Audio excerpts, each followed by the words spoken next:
ഘോഷിച്ച സഞ്ചരിച്ച Sreemoola Sebastian sir, വേദിയിലെ സഹോദരി സഹോദരന്മാരെ, ആലപ്പുഴ ടൗൺ കൂട്ടായ്മയിലെ സഹോദരി സഹോദരന്മാരെ,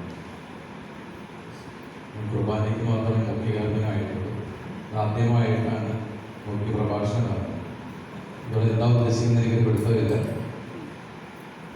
ഞാനിവിടെ വന്നിട്ട് 1.5 വർഷമേ ആയുള്ളൂ. പക്ഷേ 5 വർഷമായിട്ട് വളരെ അധികം ആത്മബന്ധം സ്ഥാപിക്കാനായിട്ട് ഈ സമയം കൊണ്ട് സാധിച്ചിട്ടുണ്ട്. ഈ കൂട്ടായ്മ കാണുമ്പോൾ ഞാൻ സാധാരണ എങ്ങനെ പ്രസംഗം ചുരുക്കാമെന്ന് പരീക്ഷ നടത്തുന്നതാണ്.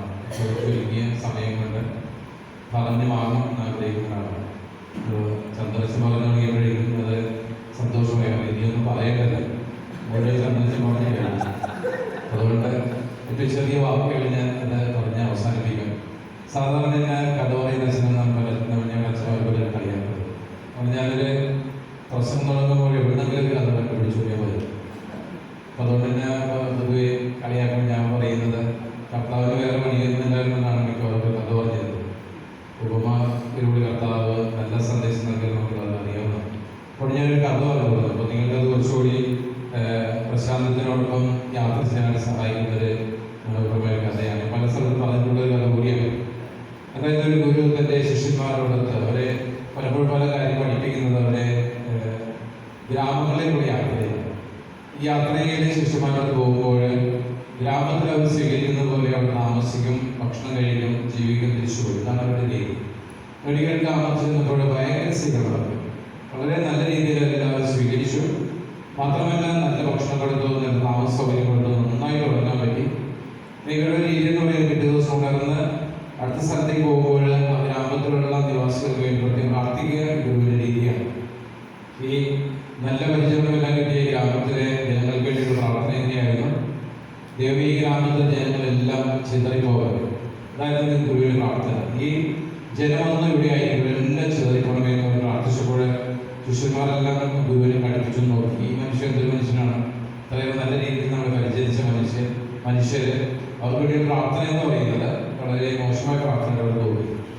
മറ്റൊരു അവസരത്തിൽ ഇതുപോലെ തന്നെ വേറൊരു ഗ്രാമത്തിൽ ചെന്നപ്പോൾ ഈ ഗ്രാമത്തിൽ കിട്ടിയ നേരെ വിപരീതമായ സ്വീകരണം. ആരും നോക്കുന്ന പോലും ഇല്ല. അവരെ ഭക്ഷണം കിട്ടിയില്ല, വെള്ളം കുടിച്ച് രാത്രിയെ അവരെ മലപ്പം തന്നെ കിടന്നു തുടങ്ങി. പിറ്റേ ദിവസം രാവിലെ പതിവ് പോലെ മറന്ന് ഗുരു ശിഷ്യന്മാരോട് വന്ന് പ്രാർത്ഥിക്കുക, ദൈവം ഈ ഗ്രാമത്തിൽ ജനങ്ങളെല്ലാം ഇവിടെ തന്നെ ആയിരിക്കാനായിട്ട്, ഒരുമിച്ചായിരിക്കാനായിട്ട് നീ അവരെ അനുഗ്രഹിക്കുമെന്ന് പ്രാർത്ഥിച്ചപ്പോൾ ശിഷ്യന്മാരുടെ നിയന്ത്രണം പോയി. ഇപ്പോൾ ഞാൻ ഗുരു കാണിച്ചത് വളരെ മോശമാണ്. നമ്മൾ നന്നായി പരിചരിച്ച ജനത്തെ വേണ്ടി അങ്ങ് മോശമായി പ്രാർത്ഥിച്ചവരെ ഇവിടെ ആയിരിക്കുമെന്ന് പ്രാർത്ഥിച്ചവരെ അനുഗ്രഹിക്കും. ഗുരു പറഞ്ഞു, എൻ്റെ പ്രാർത്ഥനയ്ക്ക് ശരിക്കും ഒരു ലക്ഷ്യമുണ്ട്. ഞാൻ ആദ്യം പ്രാർത്ഥിച്ചത് ഈ ജനങ്ങളെല്ലാം ചിന്തപ്പോകണമെന്ന്.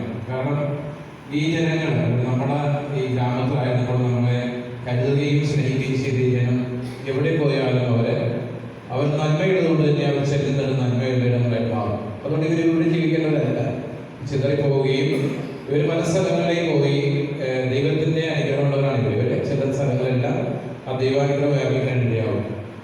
രണ്ടാമത് നമ്മളിപ്പോൾ നിൽക്കുന്ന ഈ ഗ്രാമത്തിൽ ജനത്തിന് വേണ്ടി പ്രാർത്ഥിച്ചത് ഇവരെവിടെയെങ്കിലും പോയാൽ പോകുന്ന സ്ഥലം നശിച്ചു പോകും. അതുകൊണ്ട് ഞാൻ പറഞ്ഞത് ഇവിടുന്ന് ഒരു സ്ഥലത്തേക്ക് ചിന്തിക്കുവാൻ ഇടയാവുന്നത് പ്രാർത്ഥിക്കാനാണ്. അതുകൊണ്ടാണ് ഗുരുവിൻ്റെ പ്രാർത്ഥന മനസ്സിലായി നന്മ നിറഞ്ഞ മനുഷ്യരെവിടെ പോയാലും അവിടെ നന്മയുണ്ടാവുമെന്ന് ഉറപ്പെടുത്തുകയാണ്. ഈ കഥയിലൂടെ ഞാൻ പറയാൻ ഉദ്ദേശിക്കുന്നവരോട് ബഹുമാനപ്പെട്ട പ്രസാദസിന്റെ ജീവിതം നമ്മൾ ഒരുപാട് നന്മ ഉൾക്കൊണ്ടിട്ടുള്ളവരാണ്. പ്രസാദസിനെ കണ്ടുമുട്ടിയവരെ ആരംഭിച്ചത് മറക്കിയത് അത്രയേറെ സ്നേഹം പകർന്ന ഒരു വ്യക്തിത്വമാണ്. പ്രസാദത്തിനെ ഒരുപാട് അടുത്ത് അറിയുവാനോ അല്ലെങ്കിൽ അച്ഛനോട് പരിചയപ്പെടാനോ എനിക്ക് ഇടയായിട്ടില്ല. അടുത്ത ദൂരെയാണെങ്കിൽ അച്ഛൻ ചെയ്യുന്ന നന്മകൾ കണ്ടിട്ടുള്ള ഒരാളാണ് കഴിഞ്ഞ കുറേ വർഷങ്ങളായി. അതുകൊണ്ട് തന്നെ അച്ഛനിലൂടെ പള്ളിയിലെ ഇടപള്ളിയിലെ അനുസ്മരണ വേദികളിലൂടെ പറഞ്ഞതാണ്, പ്രസാദിച്ചതിലൂടെ രക്ഷയുടെ അനുഭവത്തിൽ വന്ന ഒരുപാട് പേര് ആത്മീയമായാലും ഭൗതികമായാലും എല്ലാ രീതിയിലും അച്ഛനിലൂടെ രക്ഷപ്പെട്ട ഒരുപാട് മനുഷ്യരുണ്ട്. അവരുടെ അർത്ഥം മതി പ്രസാദനെ വിശുദ്ധിയിലേക്ക് ദൈവം പിടിക്കുവാനായി. തീർച്ചയായിട്ടും സംഭവിക്കുന്നതിൽ ഒരു സംശയമില്ല. കാരണം അച്ഛൻ അങ്ങനെ ആരെയും ദ്രോഹിച്ചായിട്ട് നമുക്ക് ആരും കേൾക്കാനായിട്ട് സാധിച്ചത്. അച്ഛനെ ദ്രോഹിച്ചിരുന്നെങ്കിലും അച്ഛൻ ആരെയും ദ്രോഹിച്ചിട്ടുണ്ടെന്ന് എനിക്ക് അതിനെക്കുറിച്ച് ഞാൻ ഒരാളിൽ നിന്ന് പോലും കേട്ടിട്ടില്ല. അതുകൊണ്ട് തന്നെ ഉള്ളിൽ ഒരുപാട് നന്മയും സ്നേഹവും എപ്പോഴും ചലിക്കുന്ന മനസ്സുമായിട്ട് അച്ഛൻ എല്ലാവരും ചെറുതെല്ലാം ആ സ്നേഹം മറ്റുള്ളവരോട് പങ്കുവയ്ക്കാനായിട്ട് മനസ്സിലാക്കുന്ന ഒരാളാണ്. അതുകൊണ്ട് തന്നെ പ്രസാദച്ചൻ്റെ നന്മ ഈ ഭൂമിയിൽ നമ്മൾ ഈ പുതിയ തലമുറകൾ വന്നു കഴിഞ്ഞാൽ മാത്രമേ ഇപ്പോഴുള്ള തലമുറ തീർച്ചയായിട്ടും ഓർക്കുകയും മറ്റുള്ളവർക്ക് പറഞ്ഞു കൊടുക്കുകയും ചെയ്യുന്നത് സംശയമില്ല. അതുകൊണ്ട് തന്നെ അദ്ദേഹത്തിൻ്റെ നന്മ ഉൾക്കൊണ്ടുള്ള നിങ്ങൾ ഉദ്ദേശിച്ച ടൗൺ കൂട്ടായ്മയുള്ളവർ നിങ്ങൾ തീർച്ചയായിട്ടും നിങ്ങളുടെ